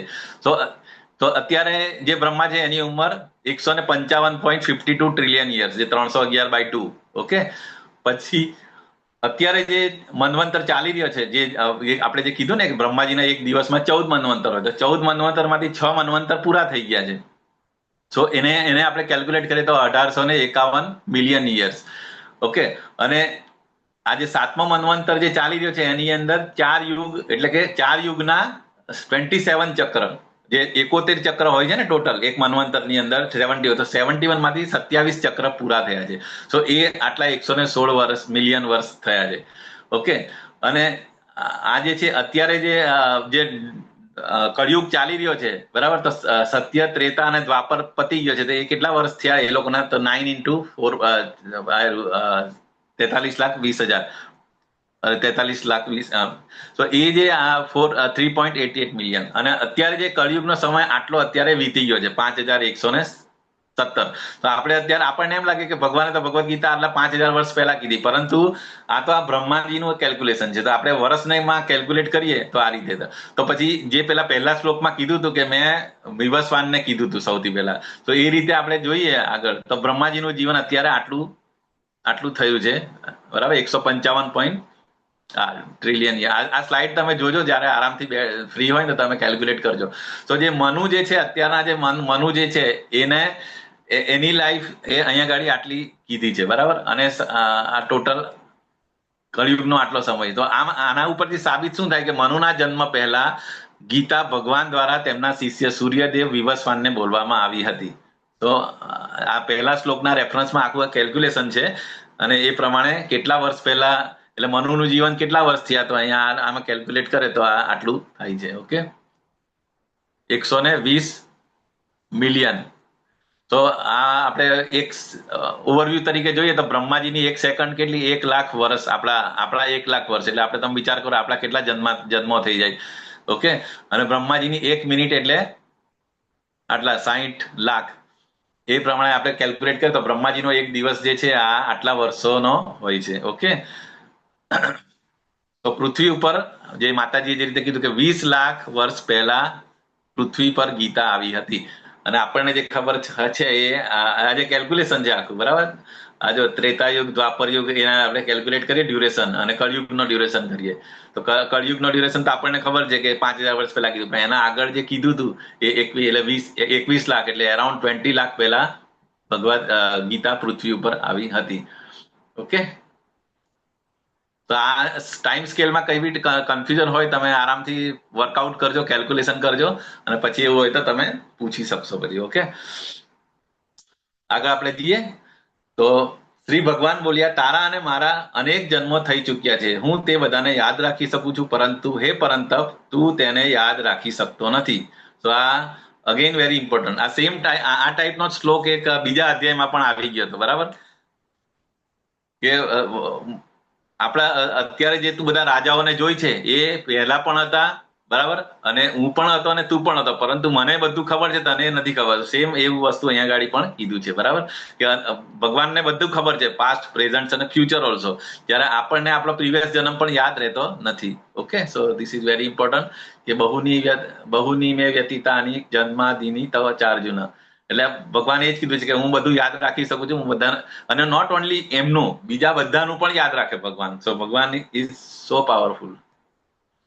તો કૃષ્ણ એ શાશ્વત છે, અજાત, એટલે કે એમનો જન્મ થતો નથી. એ બ્રહ્મ સંહિતાનો આ શ્લોક છે, ગોવિંદમ આદિ પુરુષમ તમામ નમામિ. તો બ્રહ્માએ જે પ્રેયર્સ કરી હતી એમાં આ ફર્સ્ટ શ્લોક છે. ઈશ્વર પરમ કૃષ્ણ સચ્ચિદ આનંદ વિગ્રહ અનાદિરાદિર ગોવિંદ સર્વ કારણ કારણમ. તો આ રીતે, અને જો ભગવાનનો જયારે જન્મ થયો તો કેવી રીતે સૌથી પહેલા 4 હેન્ડેડ ફોર્મમાં અપિયર થયા હતા, બરાબર, અને પછી એમણે બાળકનું સ્વરૂપ લીધું હતું કે એટલું સરસ આ રીતે વિથ તૈયાર મતલબ બધા ઘરેણા સાથે. તો આ રીતે કોઈ બાળકનો જન્મ નહીં થાય, એટલે ભગવાનનો જન્મ આપણે ઓર્ડિનરી બાળક જેવો નથી થતો, એ અપિયર થયા હતા અને પછી આ રીતે અમને જે પાસ્ટ ટાઈમ શરૂ થયું હતું, આપણે ખબર છે મથુરાની જેલની અંદર, બરાબર. તો કૃષ્ણનું આગમન કેવી રીતે થાય છે કે અજોપી સન, એટલે જોકે હું અજન્મા છું, એટલે ભગવાન કે મારો જન્મ થતો નથી અને મારો દિવ્ય દેહ, ભગવાનનો જે દેહ છે એ સચ્ચિત આનંદ છે, આપણા જેવા પંચ મહાભૂતનો બનેલો નથી, બરાબર. સો એ દિવ્ય દેહનો કદી નાશ પણ પામતો નથી. આપણને એમ લાગે કે હા ભગવાનનો જન્મ થયો હતો, પછી ભગવાને લીલા કરી હતી ને પછી છેલ્લે ભગવાને બધું પેલા નિરાશ થઈને બેઠા હતા, ત્યાં પેલા પારધીએ એને બાણ માર્યું ભગવાનનું મૃત્યુ થઈ ગયું. તો એ બધી વસ્તુ ખોટી. એકચ્યુઅલી ભગવાને અહીંયા આ શ્લોકમાં ક્લિયર કટ કીધું છે કે મારો દિવ્ય દેહ કદી નાશ પામતો નથી. ભગવાને એમનું પાસ્ટ ટાઈમ્સ માટે અપિયર થયા હતા અને પછી જેવું એમનું કામ પતી ગયું હતું, ભગવાને આ એમનો પાસ્ટ ટાઈમ્સ વાઇન્ડ અપ કરીને આમના પોતાના ધામમાં જતા રહ્યા હતા. ઓકે, તો એ રીતે તેમ અહીંયા એ જ કીધું છે કે તેમ છતાં હું દરેક યુગમાં મારા દિવ્ય મૂળ રૂપમાં પ્રકટ થાઉં છું. એટલે ભગવાન આગળના શ્લોકોમાં કહે છે કે ક્યારે ક્યારે અને શું કામ આવે છે. તો ભગવાન કૃષ્ણનું આગમન આ રીતે થયું હતું અને ભગવાન પાછા ગયા હતા. તો અહીંયા પર્પઝ શું છે, ક્યારે ક્યારે, તો આ ઇમ્પોર્ટન્ટ શ્લોક આ તો બધાને ખબર જ છે, મહાભારતે બધાને શીખવાડી દીધો હતો. યદા યદા હિ ધર્મસ્ય ગ્લાનિર્ભવતિ ભારત અભ્યુત્થાનમ અધર્મસ્ય તદાત્માનમ સૃજામ્યહમ. ઓકે, તો ભગવાન ક્યારે ક્યારે અવતરે છે. બેઝિકલી એ શું, જો એમને રાક્ષસ પેલું કે ને અહીંયા કીધું છે કે હે ભરતવંશી, જ્યાં અને જયારે ધર્મનું પતન થાય છે અને અધર્મનું ભારે વર્ચસ્વ જામે છે, ત્યાં તે સમયે હું સ્વયં અવતરું છું. આ ચિત્રની અંદર આપણને ખબર છે કે જયારે કંસ દેવકીના મેરેજ થયા વસુદેવ સાથે, તો એને લઈને જતો હોય છે અને એકદમ એમની લાડકી, એમની ફેવરિટ સિસ્ટર હતી. તો એ કે એના મેરેજ પછી જયારે એને વળાવવા જાય છે તો એ પોતે કે નહીં, ચેરિયેટર તરીકે હું ડ્રાઈવ કરીને લઈ જઈશ. તો એટલો પ્રેમ કરતા હતા, બરાબર. પરંતુ ડ્યુરિંગ ધેટ ટાઈમ આકાશવાણી થાય છે કે તું આ દેવકીને જે લઈ જાય છે, પરંતુ એનો જ પુત્ર જે છે એ તારા મૃત્યુનું કારણ બનશે. તો તરત જ પછી એ ઓન ધી સ્પોટ આખું જે પ્રેમ હતો એકદમ એ ભયમાં, એટલે કે ન રહેગા બાંસ ન બજેગી બાંસુરી, એટલે કે હું દેવકીને જ મારી નાખું છું. તો આ રીતે આ ચિત્રની અંદર એ બતાવે. પરંતુ વસુદેવે થોડું ટ્રીક અપનાવીને પછી કીધું કે ભાઈ તું દેવકીને શું કામ મારે, તારો જે દુશ્મન છે એ એના પુત્ર છે ને, તો હું તને કમિટમેન્ટ આપું છું કે એના જે પણ પુત્ર થશે એ હું તને હેન્ડઓવર કરી નાખીશ. અને પછી એની વાતમાં આવીને પછી એને છોડી દીધા હતા. અને પછી આપણને ખબર છે કે અગેન એને પછી લોકોને જેલમાં પૂરેલા હતા અને જે પણ બાળકો આવતા હતા એ બધા બાળકોને કંસ મારી નાખતો હતો. તો આ રીતે પરંતુ છતાં ભગવાને જે કીધું એ તો એટલે આ બેઝિકલી રૂટ કોઝ હતું, એ one of the root cause કે કંસનું મારવું હતું. પરંતુ એ સિવાય બીજું પણ પર્પઝ છે, બરાબર, કે એક તો આ છે અભ્યુત્થાનમ અધર્મસ્ય, અને એમના જે ડિવોટીઝ હતા, જેવી રીતે કે પાંડવો હતા, દેવકી માતા હતા, કુંતી મહારાણી, ભીષ્મદેવ, એ બધા પ્યોર ડિવોટીઝ હતા. તો એમને એન્ટરટેન કરવા માટે પણ ભગવાન અપિયર. બાકી કંસને મારું ભગવાન તો ખાલી એક હાર્ટ એટેક લાવે તો મરી જાય કંસ, તો એના માટે નહીં, પરંતુ બીજા પણ પર્પઝ હોય છે, એ પણ આપણે જોઈશું, બરાબર. તો ભગવાનના 10 અવતારો, ચલો 10 અવતારો ફટાફટ બોલો. નવા ડિવોટીઝ, હરે કૃષ્ણ. આ તો બધાને જ આવડે. હરે કૃષ્ણ. મત્સ્ય અવતાર, કુર્મ અવતાર, ગજેન્દ્ર, મત્સ્ય અવતાર, કુર્મ અવતાર, પછી ગજેન્દ્ર કઈથી? હા, ઓકે. નરસિંહ અવતાર, પછી વરા અવતાર, વરા અવતાર,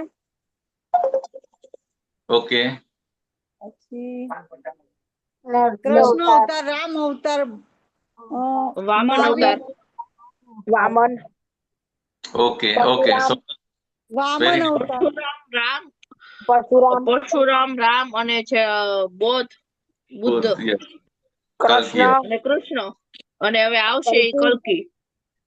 યસ, વેરી નાઇસ. તો આ રીતે 10 અવતારો છે, બરાબર. આપણને એવું ખબર હોય કે આ અવતાર જે છે બેઝિકલી જે વિષ્ણુના 10 અવતારો છે, પરંતુ એવું નથી. મેઇન જે ભાગવતમમાં એનો રેફરન્સ છે, બરાબર, એ તે ચાંસ કલા પુંસ કૃષ્ણસ્તુ ભગવાન સ્વયં, એટલે મેઇન કૃષ્ણ છે અને એમાંથી એમના જે આ બધા અવતારો છે, ટોટલ એમ તો 24-25 અવતારો છે, બરાબર. એમ તો ભગવાનના અવતારો અનંત હોય છે, પરંતુ મેઇન જે 10 અવતારો છે જે આપણને આપણા માતાજી અને બધા ડિવોટીઝે નામ કીધા એ બધા રાઈટ છે. તો 10 અવતાર અને બાકી તો અસંખ્ય અવતાર હોય છે. જેવી રીતે સમુદ્રની અંદર લહેરો આવે એવી રીતે સતત આવતા રહે છે. તો શું અહીંયા આપણને જે ડાઉટ ક્લિયર થઈ ગયો છે કે શું કૃષ્ણ કળિયુગમાં અવતરે છે? યસ. તો કૃષ્ણ કળિયુગની અંદર આવે છે. તો એ આપણે ખબર છે ચૈતન્ય મહાપ્રભુ એ છન્ન અવતાર તરીકે, એમ તો ભગવાન ત્રિયુગ જ કહેવાય છે, 3 યુગમાં જ આવે છે, પરંતુ કળિયુગની અંદર એ છન્ન અવતાર તરીકે આવે છે. એટલે બધાને એકદમ ખબર પડતી નથી. ઇવન આપણને પણ નથી ખબર 6 વર્ષ પહેલા. તો આ રીતે જો ચૈતન્ય મહાપ્રભુ એ આ રીતે 500 વર્ષ પહેલા આવે છે. અને બ્રહ્માજીના દરેક દિવસની અંદર એક જ વાર કૃષ્ણ ભગવાન પોતે આવે છે. અને એ જ એટલે આજે હમણાં જે આ 27મું જે ચાલે છે ને હમણાં જે મન્વંતર ચાલે છે એમાં 27 સાયકલ ચાલે છે. એના કળિયુગમાં દ્વાપર યુગના અંત અને કળિયુગના શરૂઆતમાં ભગવાન આવે છે. અને સેમ કળિયુગની અંદર ચૈતન્ય મહાપ્રભુ પણ આવે છે અને સંકીર્તન મુવમેન્ટનો ફેલાવો કરવા માટે ભગવાન આવે છે અહીંયા. ઓકે. તો આ રીતે કૃષ્ણ અવતાર કેમ લે છે? તો એક તો પેલું કીધું હતું, પરિત્રાણાય સાધુના વિનાશાય છે ધર્મ સંસ્થાપના થાય સંભવામી યુગે યુગે. તો આ રીતે જે સાધુ પુરુષ છે કે જે ડિવોટીસ છે એ લોકોને એ કરવા માટે, બરાબર, પ્રોટેક્શન માટે અને ધર્મ સંસ્થાપના માટે. તો આ બેઝિકલી 2 રીઝન છે કે ભગવાન આવે છે. તો સાધુ શબ્દની વ્યાખ્યા કરો, બોલો ચાલો. ભક્તોનો ઉદ્ધાર કરવા. અને સાધુ એટલે ભક્ત કે જે ખરેખર ભગવાન કૃષ્ણ કોન્શિયસ હોય અને ભગવાનના ભક્તો હોય એમનો ઉદ્ધાર કરવા માટે અને દુષ્ટોનો વિનાશ કરવા માટે અને ધર્મના સિદ્ધાંતોને એસ્ટાબ્લિશ કરવા માટે દરેક યુગમાં હું પ્રકટ થાઉં છું. એટલે યદા યદા ધર્મ છે. અને આ 2 શ્લોકનું જે કોમ્બિનેશન છે 3-4 પર્પઝ માટે ભગવાન આવતા હોય છે. કૃષ્ણને જાણવાનો શું ફાયદો છે? ચાલો, કૃષ્ણને જાણવાથી શું ફાયદો છે બોલી શકો કોઈ?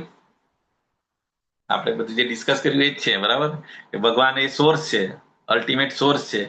ઓકે. અને ભગવાન થી જ આખું જે ભૌતિક જગત અને આધ્યાત્મિક જગત જે આપણે આપણે જે રહ્યા છે એ ભૌતિક જગત છે અને ઉપરનું જે આધ્યાત્મિક જગત બધાનો સોર્સ કોણ છે? ભગવાન કૃષ્ણ છે. ઓકે.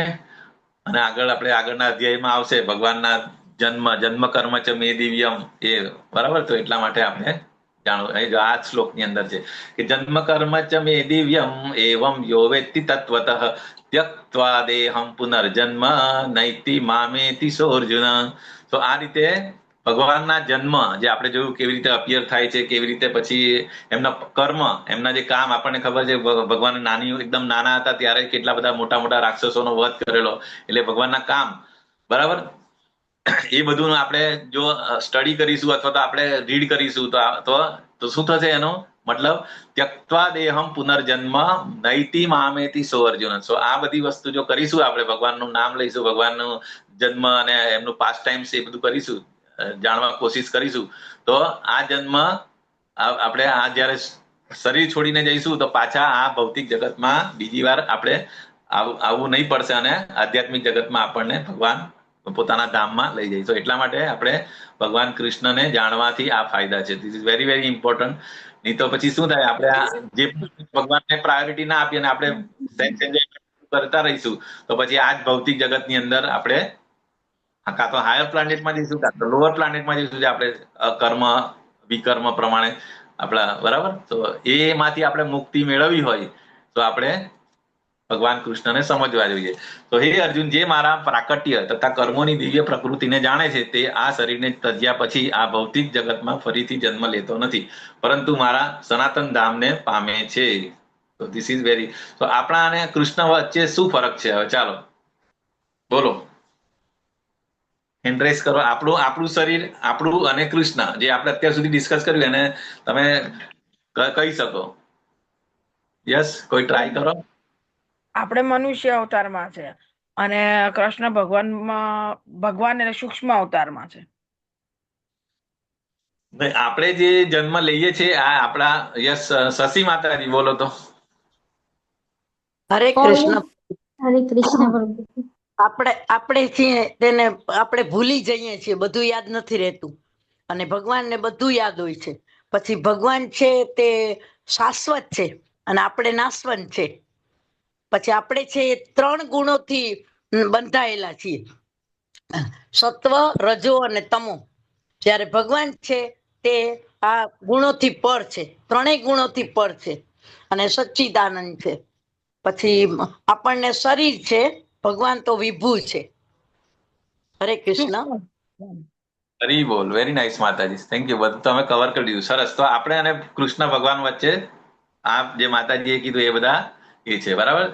તો અહીંયા તફાવત એ રીતે જો, કૃષ્ણનું સ્વરૂપ એ આધ્યાત્મિક છે, બરાબર. આપણું સ્વરૂપ એ કામ ચલાવ છે, આપણે ટેમ્પરરી છે. ભગવાનની બોડી જે છે એ સચ્ચિત આનંદ છે, બરાબર, જે પંચ મહાભૂતની નથી બનેલી. જ્યારે આપણી બોડી આ રીતે ગ્રોસ બોડી એટલે પંચ મહાભૂતની બનેલી છે. આપણે મન, બુદ્ધિ, અહંકાર એટલે સટલ બોડી હોય, અને આપણો સોલ છે, જે સોલની કેરેક્ટરિસ્ટિક. અને ભગવાન સોલ આપણો જે છે એ સચ્ચિત આનંદ છે, પરંતુ જેવું ભૌતિક પ્રકૃતિના સંસર્ગમાં આવે એટલે બધું ભૂલી જાય, અને પછી આપણે જે રીતે આપણે માતાજીએ કીધું એ રીતે આપણે 3 મોડ્સ ઓફ મટીરિયલ નેચર, પ્રકૃતિના 3 ગુણોની અસર હેઠળ આપણે અલગ અલગ જન્મ લેતા જઈશું, અને આપણે બધું ભૂલી જઈએ. પછી બીજું, આપણે માયા દ્વારા નિયંત્રિત છે, જે અહીંયા આગળ બતાવ્યું છે ને, બરાબર. ભગવાન એ કંટ્રોલર છે, ટોપમોસ્ટ, અને એની નીચે જે 3 સત્વગુણ, રજોગુણ, તમોગુણ, અને એને એ જે આપણને પપેટ શો ની જેમ આપણને નચાવે છે.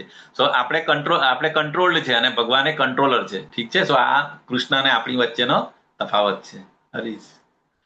તો તેમનું સ્વરૂપ કાયમી છે, આપણું સ્વરૂપ ટેમ્પરરી છે. એમનું શરીર આધ્યાત્મિક છે, આપણું શરીર ભૌતિક છે. તેમના શરીર અને આત્મામાં કોઈ તફાવત નથી, જ્યારે આપણું શરીર આત્માથી અલગ છે. આપણું શરીર બદલાયા કરે છે, બરાબર.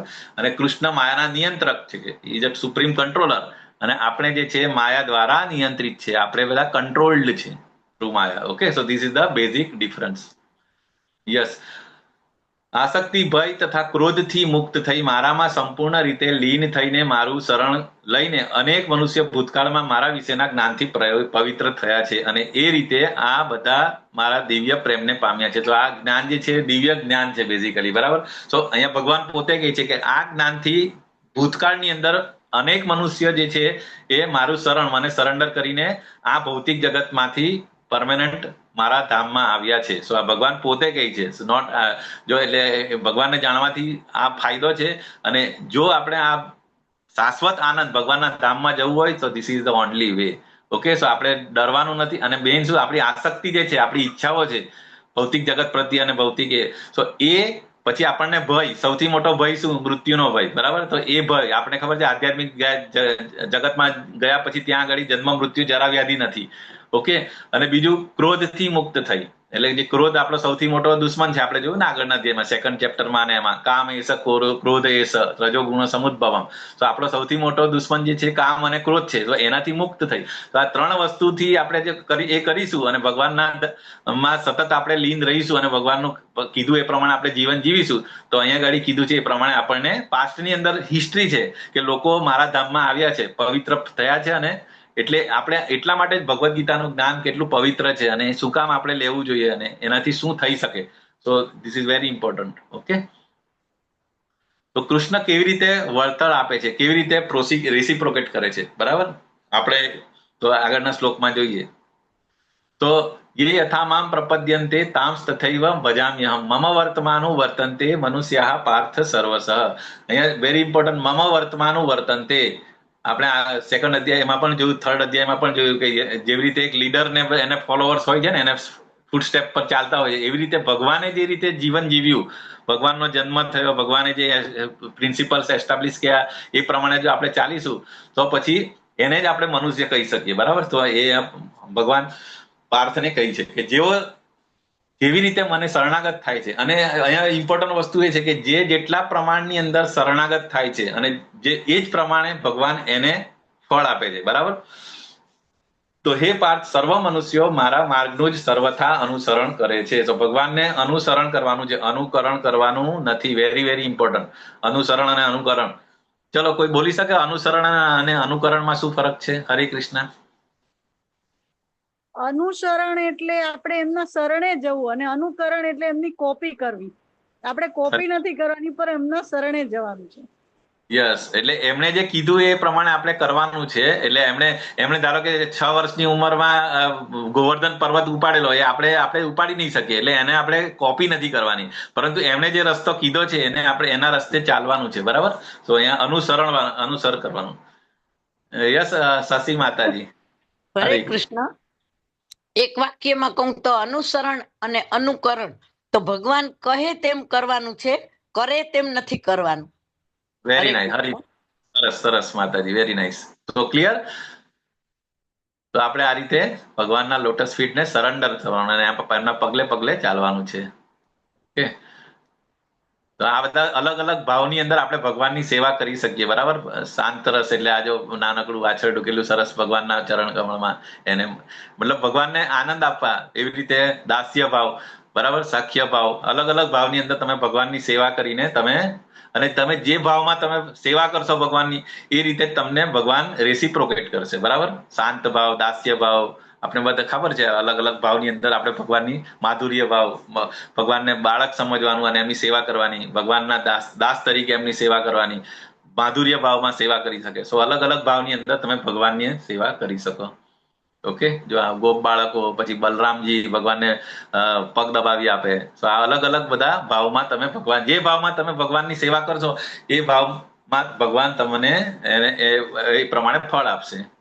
તો ભક્તિ યોગના 9 તબક્કા આપણે ખબર છે. ભક્તિના 9 તબક્કા કયા કયા છે? શ્રદ્ધા, સાધુ સંગ, ભજન ક્રિયા, અનર્થ નિવૃત્તિ, નિષ્ઠા, રુચિ, આસક્તિ, ભાવ અને પ્રેમ.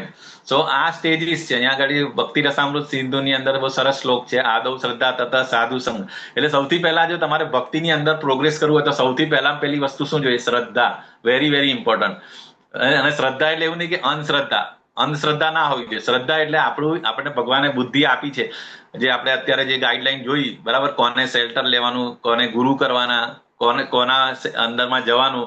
તો એ શ્રદ્ધા વિથ અવર પ્રોપર ઇન્ટેલિજન્સ. તો એ શ્રદ્ધા હોય અને પછી શું થાય? સાધુ સંગ. સાધુ સંગ એટલે ભક્તોની સાથે સંગત થાય. કે અત્યારે તમે આટલા 49 લોકો જે છે, આપણે અત્યારે શું આપણે ભજન ક્રિયા, ભગવાનનું ડિસ્કશન કરીએ, ભગવદ્ ગીતા વિશે શીખીએ છીએ અને ભક્તોની સાથે સંગત. એટલે પછી જેમ જેમ આગળ જઈશું તેમ તેમ આપણી અંદર અનર્થ નિવૃત્તિ છે, અનિચ્છનીય જોડાણ. જો તમે 1 કલાકથી અહીંયા ભગવદ્ ગીતાના ક્લાસમાં છે, એનો અર્થ કે તમે 1 કલાકની અંદર વિડીયો ઓન રાખીને તમે શાંતિથી સાંભળો છો, તો એ 1 કલાક માટે તમે ભૌતિક જે એટેચમેન્ટ છે, કોઈ મેચ ચાલતી હશે, કોઈ સિરિયલ ચાલતી હશે, તો એનાથી તમે અનર્થથી નિવૃત્તિ થઈ છે તમારી. પછી જેમ જેમ તમે આગળ જશો, લેવલ 1 કરશો, લેવલ 2 કરશો, તો તમને ભગવદ્ ગીતામાં હજી વધારે ઇન્ટરેસ્ટ પડશે. તમને તમારી નિષ્ઠા, તમને મતલબ ભગવાન સાથે હજુ વધારે નોલેજ અને તમને એ સ્થિરતા તમારી વધશે.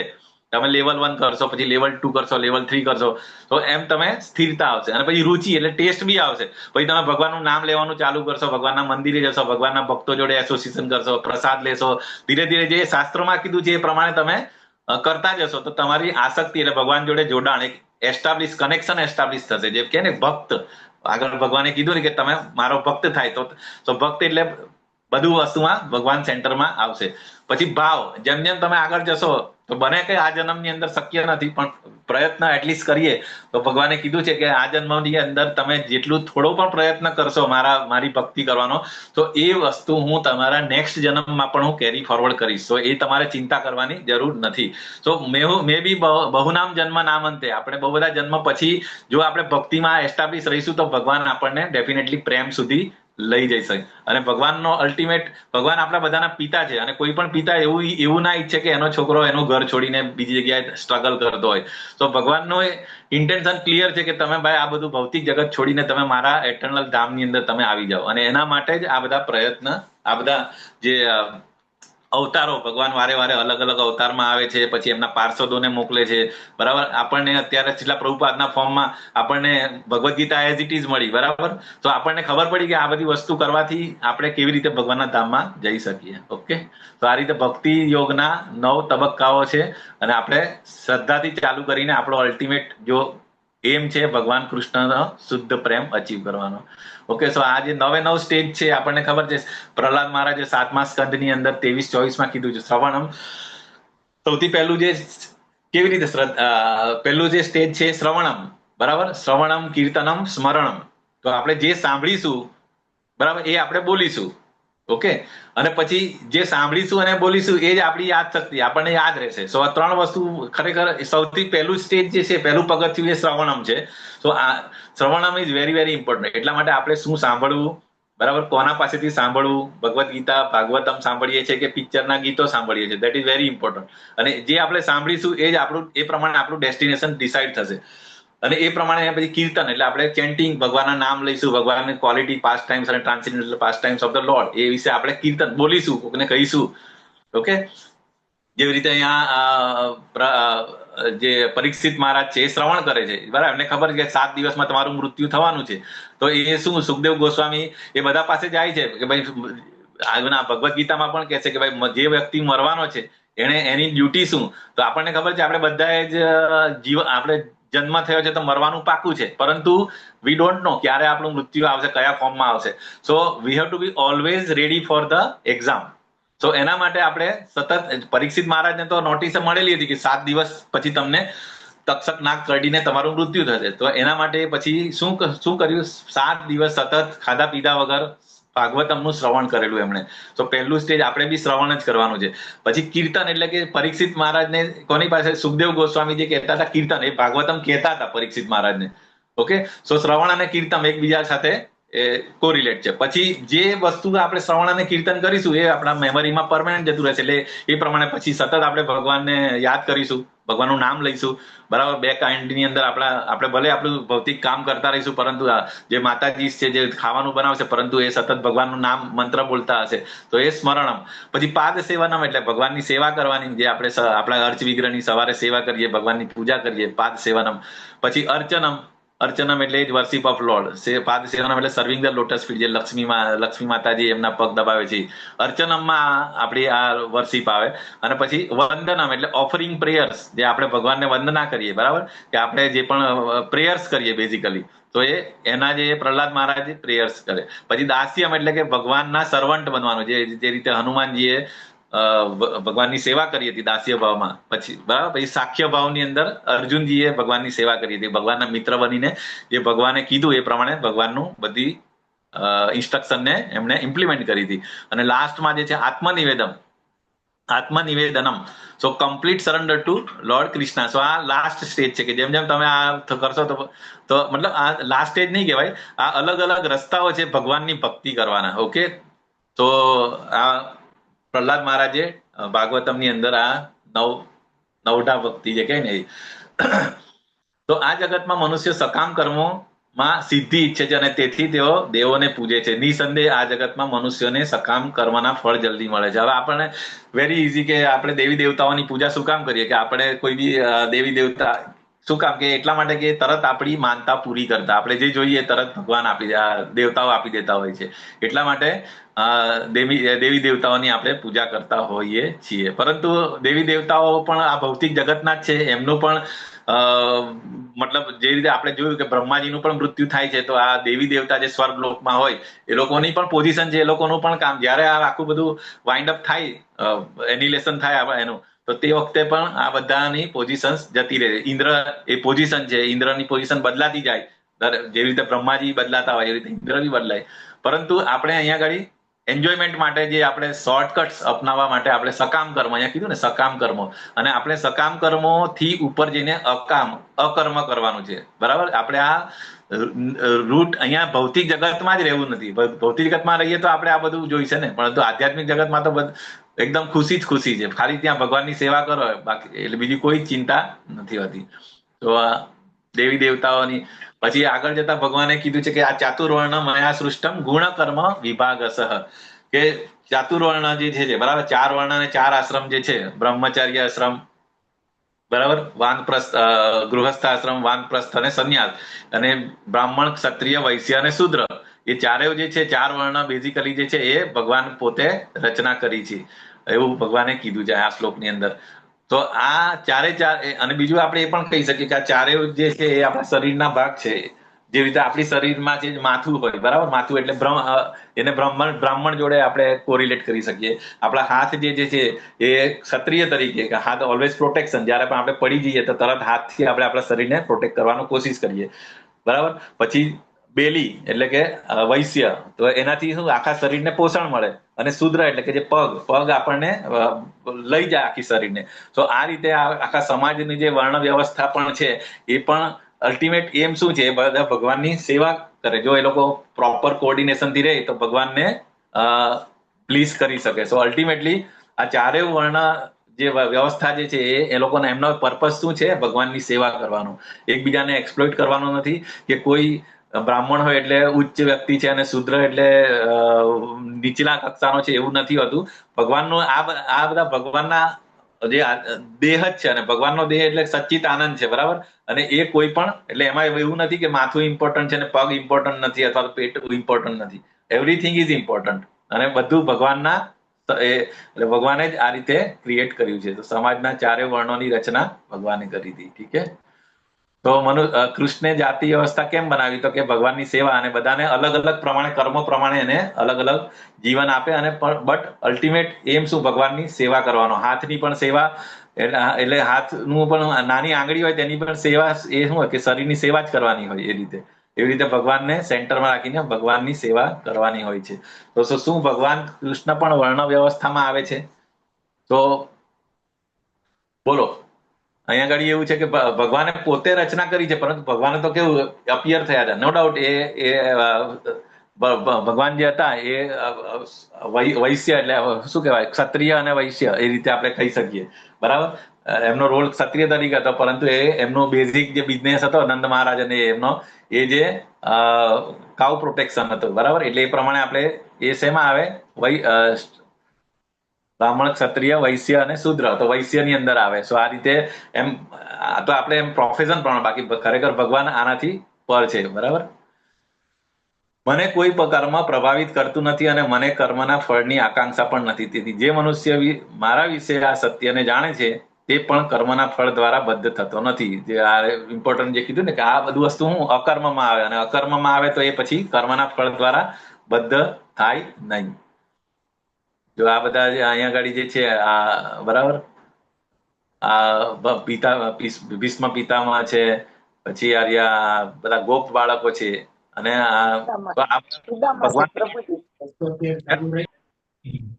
સુદામા છે ને, સુદામા. યસ, સુદામા છે, સુદામા છે. હા, સુદામા બી. સો ઇન શોર્ટ મતલબ ભગવાનને સેવા કરે, ભગવાને જે રીતે કીધું અને ભગવાનને પ્લીઝ થાય એ પ્રમાણે કરે, તો આ બધા અકર્મની કેટેગરીની અંદર આવે, જે બાંધતા નથી, બરાબર. પછી આ જે કીધું છે એ શું છે કે કર્મની આટી ઘૂંટીને સમજવી ઘણી મુશ્કેલ છે. એટલે મેઇન વસ્તુ જે આપણે કર્મને સમજવું બહુ મુશ્કેલ છે.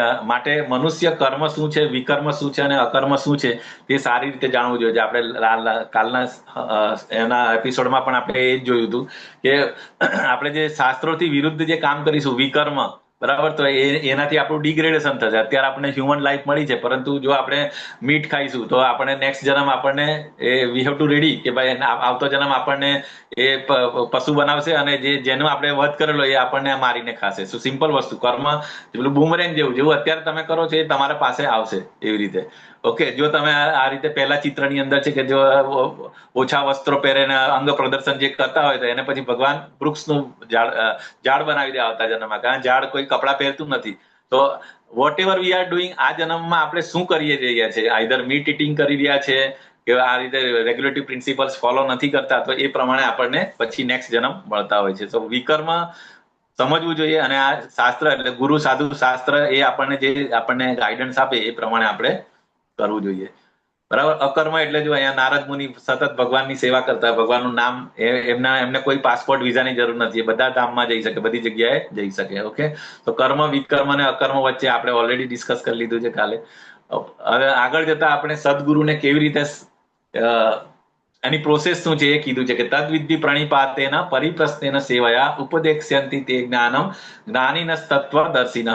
તો આપણે એક સ્પિરિચ્યુઅલ માસ્ટર એની પાસે જઈને કેવી રીતે, તો કે અહીંયા કીધું છે કે સદગુરુને શરણે જઈને સત્યને જાણવાનો પ્રયાસ કરવો જોઈએ.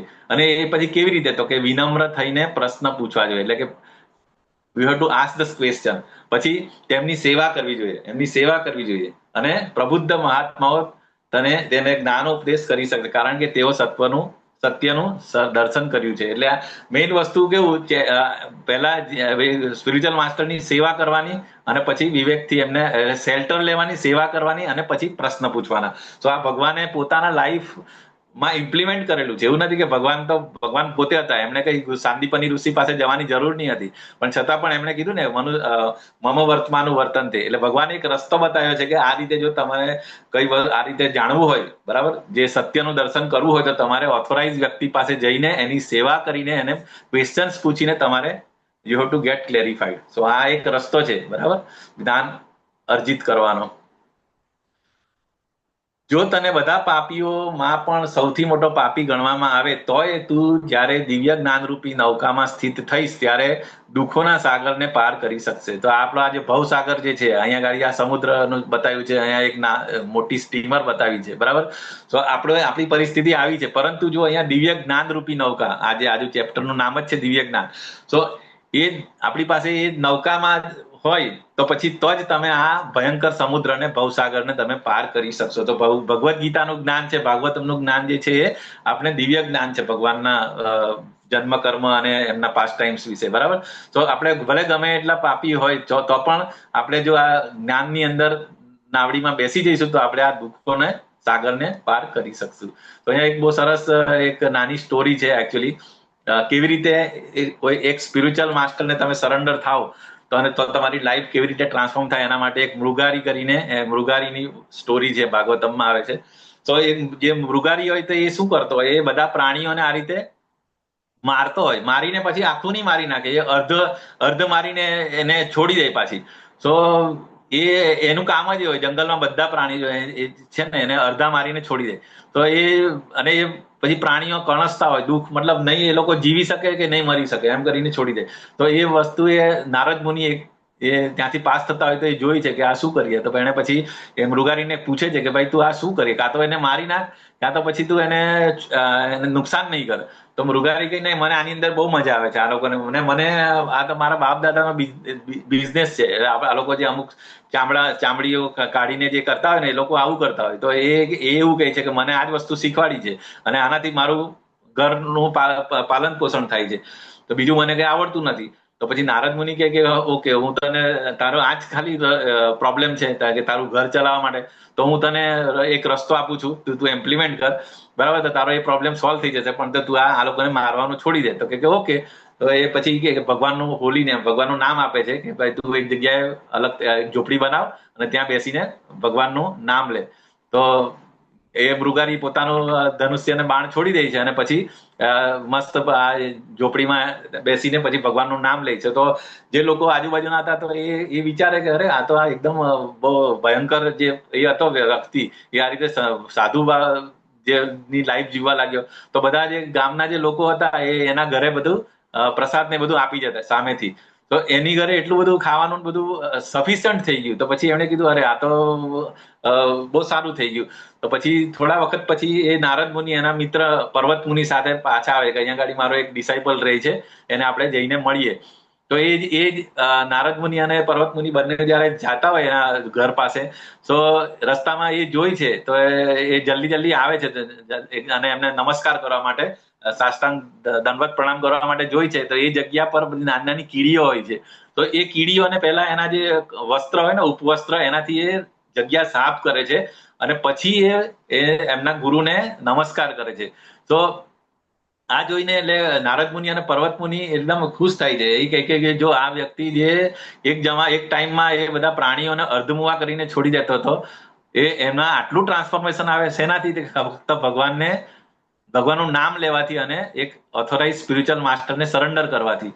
તો આ બે વસ્તુ જે કહે ને, સાધુ સંઘ ઇઝ વેરી ઇમ્પોર્ટન્ટ. એમાં પણ જો આ નારદ મુનિ જેવા સાધુનો ખાલી 2 મિનિટ માટે સંઘ થઈ ગયો અને જો એને કીધું એ પ્રમાણે ઇમ્પ્લિમેન્ટ કર્યું તો એ મૃગારીની લાઈફ ચેન્જ થઈ ગઈ. આવી જ લાઈફ આપણે ખબર છે, વાલ્મીકી વાલિયો લૂંટારો હતો, એમને પણ નારદ મુનિએ જ ઇન્સ્ટ્રક્શન આપેલી કે તું જે આ બધું કરી રહ્યો છે એનું એ સ્ટોરી આપણને ખબર જ છે, એટલે એ હું નથી જતો એની અંદર. પણ આ મૃગારીની સ્ટોરી આ ભાગવતમની અંદર આવે છે. તો અહીંયા આ સ્ટોરીનો ટેક અવે એ જ છે કે સ્પિરિચ્યુઅલ માસ્ટરને આશ્રય કરી અને એની ઇન્સ્ટ્રક્શનને ફોલો કરીશું તો ડેફિનેટલી આપણી લાઈફ ટ્રાન્સફોર્મ થશે અને આપણે ભગવાનના ધામમાં જવા માટે પ્રીરિક્વિઝિટ છે એ આપણે ફૂલફિલ કરીશું અને આપણે ભગવાનના ધામમાં જઈ શકીશું.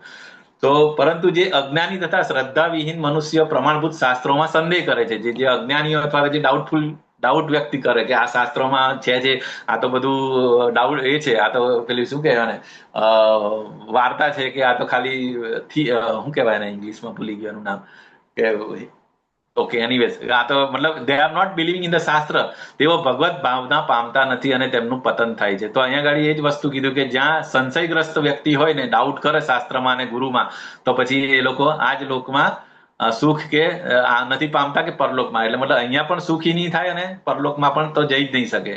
તો ધીસ ઇઝ ધ અસંશયાત્મા, સંશયાત્મા જે હોય એનું આ ગતિ હોય છે. અને પછી લાસ્ટમાં આઈ થિંક 42 શ્લોક ને, તો માટે અજ્ઞાનવશ તારા હૃદયમાં જે સંદેહ ઉત્પન્ન થયા છે તેમને જ્ઞાનરૂપી શસ્ત્રુ વડે કાપીને હે ભારત યોગારૂઢ થઈને યુદ્ધ કર. અને ભગવાન અહીંયા ઇન્સ્ટ્રક્શન આપે છે કે તને જે પણ ડાઉટ્સ હોય એ બધાને કાઢી નાખ, બરાબર, જે પણ ડાઉટ્સ તારા હૃદયમાં આવ્યા હોય, અને પછી યોગારૂઢ થઈને યુદ્ધ કર, એટલે બી રેડી ફોર ધ ફાઇટ. એટલે ભગવાન અહીંયા આ રીતે ઇન્સ્ટ્રક્શન આપીને કહે છે. તો અહીંયા ગાડી આજનું આપણું આ ચેપ્ટર પતે છે. ઓકે, તો આપણે આ શું કરવું જોઈએ? આપણે ભગવાનનો જપ કરો અને ચેન્ટિંગ એન્ડ બી હેપી, શ્રીલા પ્રભુપાદનું આ એ છે. તો yes, any questions? I think આજે પણ થોડું ક્લાસ લાંબો થઈ ગયો, બટ સોરી ફોર દેટ. તો thank you so much for Bing in a class અને પાર્ટિસિપેશન કરવા માટે પણ, અને વેરી નાઇસ. તો કોઈને કઈ પ્રશ્ન ના હોય તો આપણે કન્ક્લુડ કરીશું માતાજી, અથવા તો કઈ ડાઉટ હોય ચેટમાં કઈ છે કોઈ પ્રશ્ન?